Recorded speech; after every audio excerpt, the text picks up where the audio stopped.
Hey guys, hi, welcome back. So in the previous video, we have discussed about the laws of thermodynamics, the zeroth law and the first law. In this video, we shall discuss about the reversible and the irreversible process. So first, let's see what is reversible process. The process which can be retraced in opposite order by slight change of external conditions are called reversible process.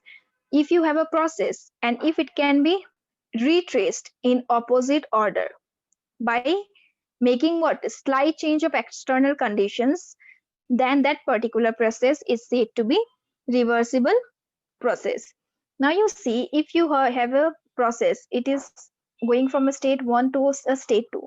If you can retrace it or you can repeat it back, okay, in a reverse order, okay, in a reverse direction from 2 to 1, if you can bring it back to the state 1 by taking slight changes of external conditions, then that particular process is said to be reversible process. Or you can say reversible process are those processes which can return back to the original state, such that both the system and surrounding they will return to their original states with no other change in the universe. All right, so this is what the reversible process is. And you have to remember that all the isothermal and adiabatic operations, they are reversible. But when they are carried out slowly or quasi-statically. Now you see, quasi-statically means the thermodynamic process. Quasi-static process are those thermodynamic process that are happening very slowly.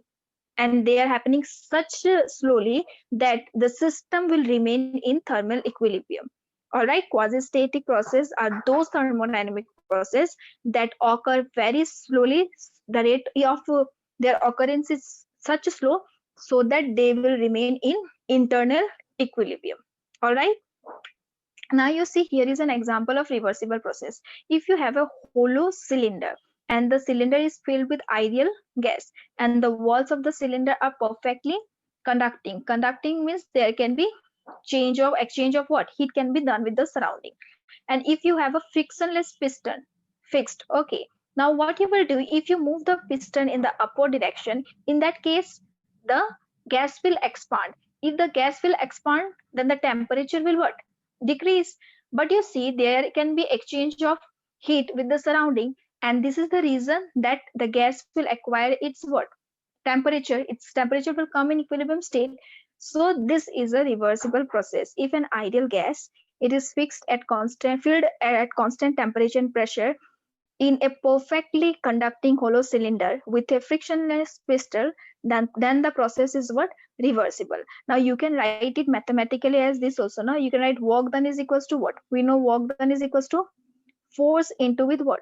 Force into with distance. Right. Now you say force means what? Force is pressure into with area.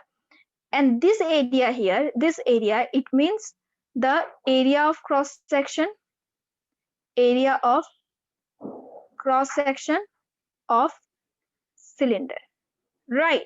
Now you see, this area into with distance, that is equals to volume expanded. So you can write work done is equals to what? External pressure into with volume expanded. And volume expanded can be written as, it can be written as V final, final volume minus initial volume. All right, this is how you can write if you write mathematically. All right, so this is the example of reversible process. So you have to keep in mind, reversible process are those processes which can reverse back to the original state completely. All right, and when it will reverse back, the final properties of the system, it will perfectly reverse back to the what? Initial original property. All right, so this is what the reversible process is. Now you see conditions for reversible process. The first condition for reversible process is that the changes in pressure and volume of the working substance must be at infinitely slow rate. The change in pressure and volume of the working substance, it must be at infinitely slow rate. That means it must be appreciably at a slow rate. The change in pressure and volume, it should not be appreciably large. It should not be distinct. It must be what? Slow. And the second is what? Complete absence of the dissipative effects. such as friction, resistance, conduction. Dissipative effects must be completely absent. Dissipative effects, you can say, is friction. What happens when friction is there? In that case, what will happen if you will have force between two solids, or you can say there is a drag force in motion of fluids? In that case, what will happen? There will be what? Change in the internal energy of the system, right? And when there will be change in the internal energy of the system, there can be what? Heat transfer to the surrounding. And whenever you are doing a heat transfer, there is a heat transfer through friction or any other such a dissipative effects. That heat cannot be what? You cannot take back. Now, can you take back?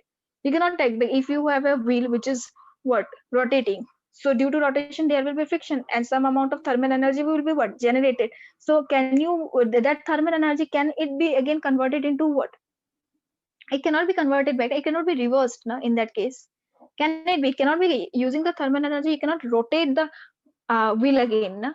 Did you understand? So this is the reason such type of effects must be completely absent. And now you see one thing is that it should be the change process. Na, it must be infinitely small.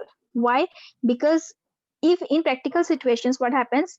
Extremely small changes or extremely small time, it is not possible to trace. This is the reason that the changes must be what? Very small and reversible process. They are ideal process. All right, and the changes that will occur during the reversible process, they are in equilibrium with each other. So these are the things that you have to remember about the reversible process. All right, next let's see the irreversible process. Irreversible process will be the opposite of the reversible process. Yes or no? Irreversible process are those processes which cannot be retraced in opposite order by reverting the controlling factors. If you revert the controlling factors, it cannot be retraced, right? The process cannot be returned back to the original state. Or you can say an irreversible process is a thermodynamic process that is departing from equilibrium. All right. So in case of irreversible process, you have to keep in mind the irreversible process are those process which cannot be retraced in opposite order by reverting the controlling factors. You can take the example as conduction of heat from a hot body to a cold body. If there is a conduction of heat from a hot body to cold body, then again the cold body cannot transfer heat to the hot body. So this is one example. The second is production of heat by friction, as I have just said you about the rotating wheel. And the third is what? Passage of current through resistance. So these are the examples of what? These are the examples of irreversible process. All right. These are the very important things you have to remember. Now you see here reversible and irreversible process. It will be used in many problems. So this is the reason that we have discussed about the reversible process, and you have to remember that for a reversible cyclic process, the net energy is always equals to zero. This I have said you the internal energy du, that is equals to zero, because it is what? Path independent internal energy, and the initial and final property is what? They are not depending upon the path. Yes or no? So for reversible cyclic process, the energy is always constant. This one point you should remember. All right. So that's all in this video. Thank you so much. Have a good day.